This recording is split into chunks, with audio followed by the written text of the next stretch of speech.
देखता जाता था। कौन? हस्तिनापुर का राजा परीक्षित। सानंद देखता जाता था उस जब इसकी बनी बहारी को, आंखें आलिंगन करती थी, आंखें आलिंगन करती थी कुदरत की प्यारी प्यारी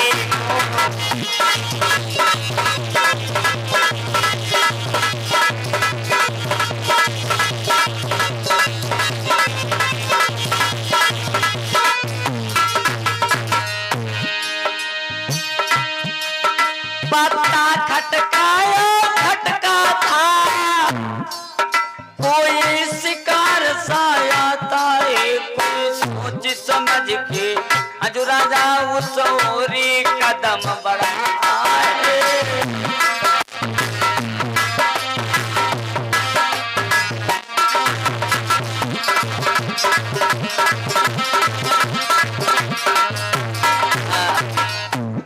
महाराज परीक्षित अपनी आंखों से देख रहे हैं। मेरे भैया, कुछ समय के बाद कुछ पत्तों की खड़बड़ाने की जैसी आवाज परीक्षित के कानों में पड़ी।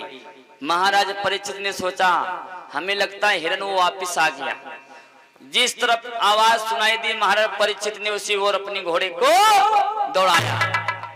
जिस समय घोड़े को दौड़ा के आगे देखा तो आवाज क्या आ रही है? कोई मुझे बचाओ। क्या आवाज आ रही भैया? कौन है आज मेरे प्राण बचाने आए, कौन है आज मेरे प्राण बचाने आए।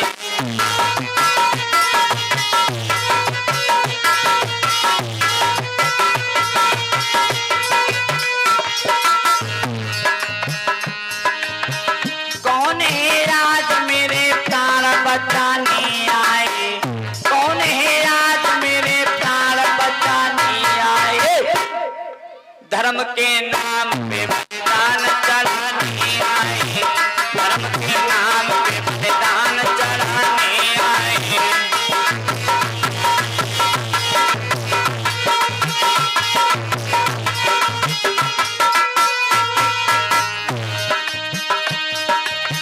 धर्म के नाम पे बलिदान चढ़ाने आए, धर्म के नाम पे बलिदान चढ़ाने आए।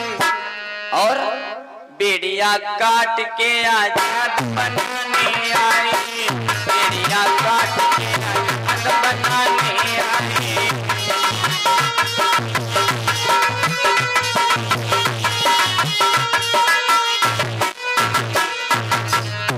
और आवाज आ रही भैया, कौन है वीर पर तंत्र दुखारी माँ को, हिंदू धर्म को पंसाज छुड़ाने आए, धर्म के नाम पे बलिदान चढ़ाने आए।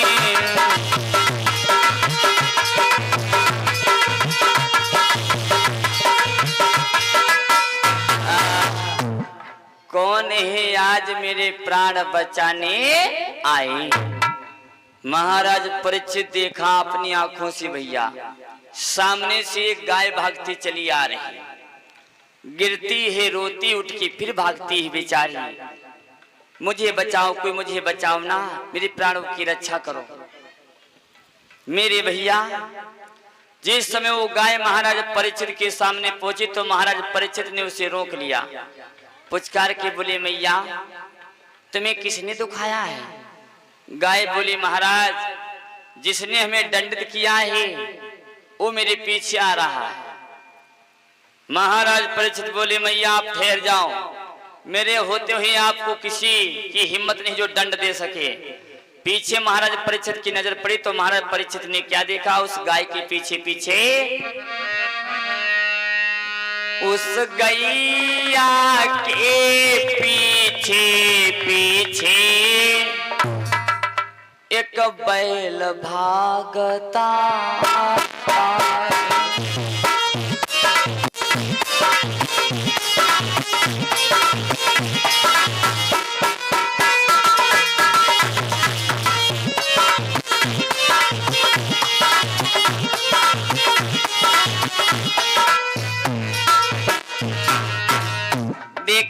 महाराज परीक्षित ने भैया उस गैया के पीछे एक बैल आ रहा जिसके 3 पैर टूटे, एक पैर से चला रहा, वो भी यही आवाज दे रहा, बचाओ मुझे। उस गैया के पीछे एक बैल भागता आता है और झुकी गई कमर कछु नीचे को, दुखिया लंगड़ाता जाता है।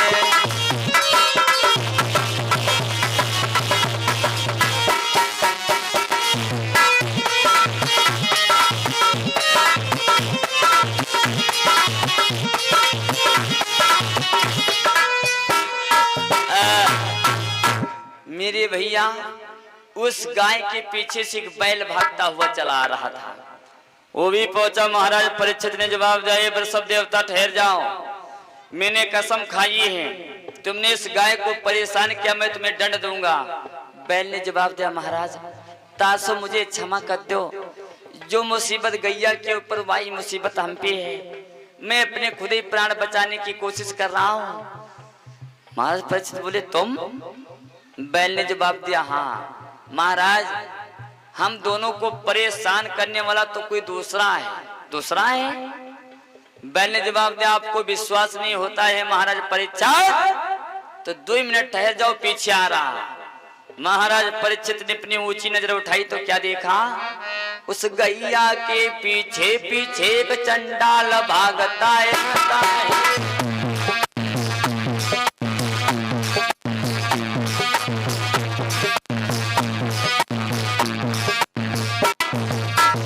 भैया उसके पीछे से एक भैया चंडाल भागता आता है, उसका मूसल जब पड़ता है तब भूमंडल हिल जाता है।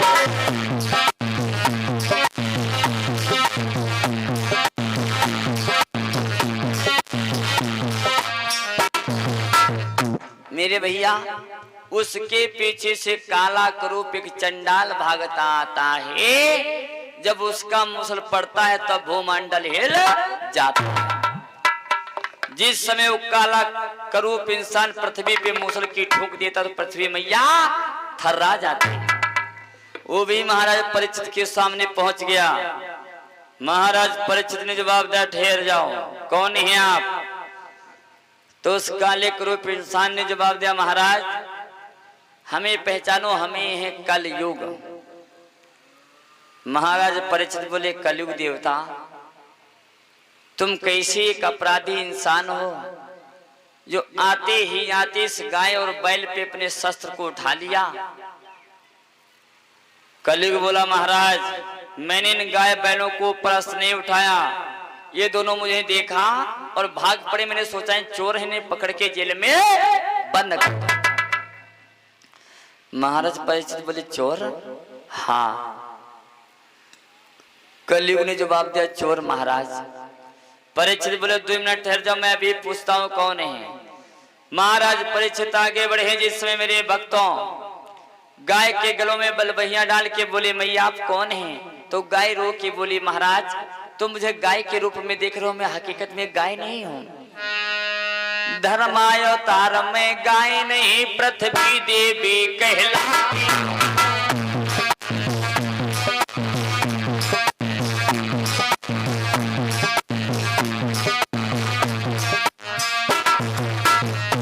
महाराज धर्मावतार में गाय नहीं, पृथ्वी देवी कहलाती हूँ। अपनी निर्बलता के कारण संसार छोड़ के जा।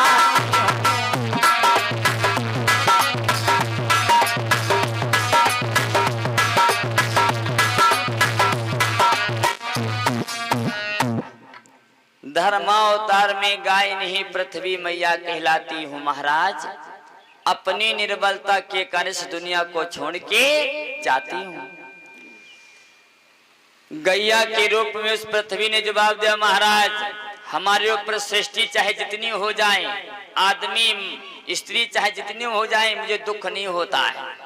और जरा सो अगर पाप होने लागत हो तो मुझसे सही नहीं हो सकता। तासी महाराज मैं इस संसार को छोड़ के जहां मुझे ठिकाना मिलेगा मैं वहीं चली जाऊंगी। महाराज परीक्षित बोले मैया मेरे होते हुए आप कहीं नहीं जाओगे। आगे बढ़े बैल से जवाब दिया आप कौन है? तो बैल बोला जो दशा गैया की है वही दशा महाराज हम पे है। क्यों? धर्मायोतार में बैल नहीं, मैं धर्मराज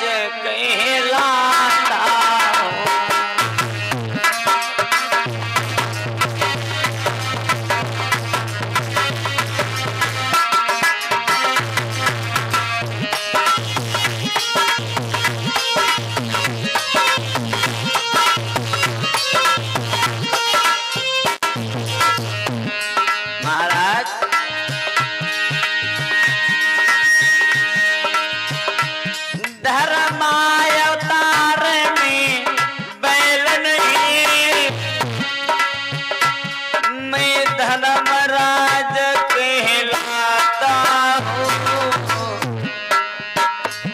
अपने दुखियों के कारण तो संसार छोड़ के जाता हूँ।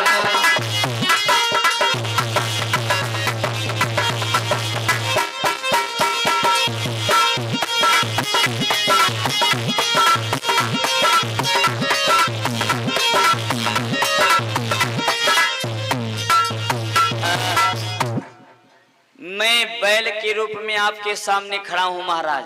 हकीकत में मैं बैल नहीं बल्कि धर्म हूं। धर्म ने जवाब दिया पृथ्वी जहां जाएगी धर्म वहीं जाएगा महाराज।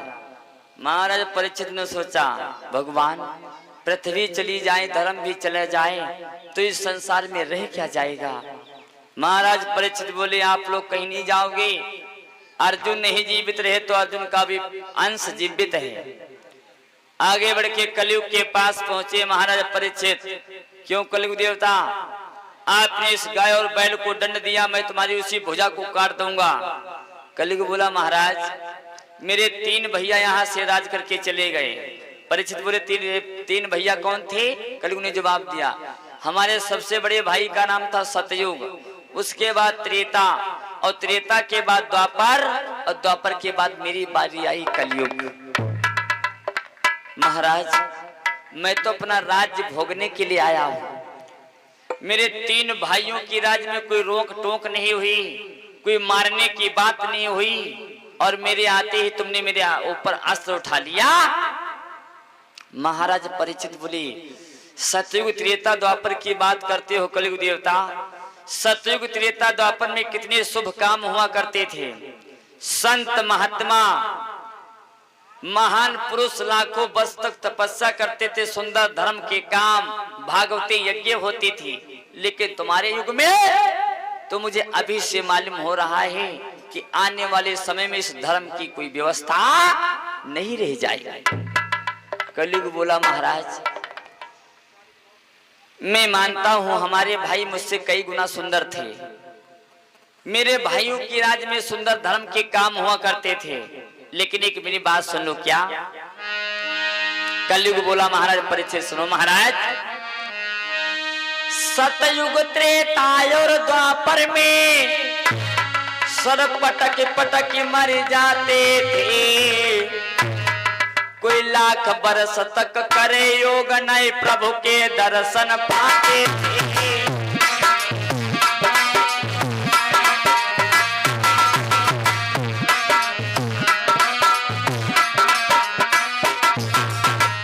महाराज मैं मानता हूँ सतयुग त्रेता द्वापर में संत महात्मा वर्षों तक तपस्या करते थे, लेकिन मिलता क्या था? कुछ नहीं। सतयुग त्रेता और द्वापर में सब पटक पटक मर जाते थे। कोई लाख बरस तक करे योग नए प्रभु के दर्शन पाते थे।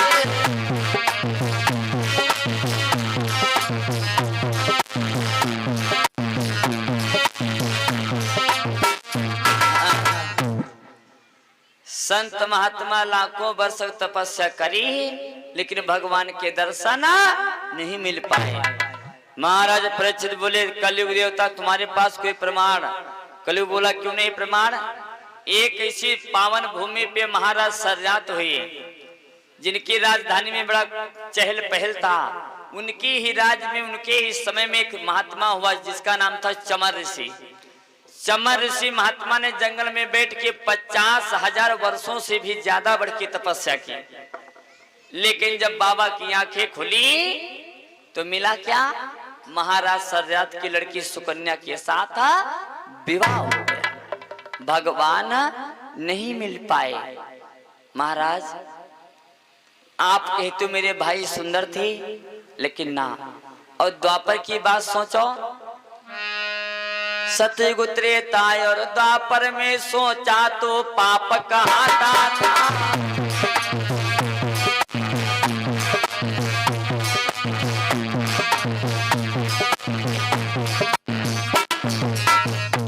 सतयुग त्रेता द्वापर में इंसान अपने मन में गलत इच्छा गलत भावनाएं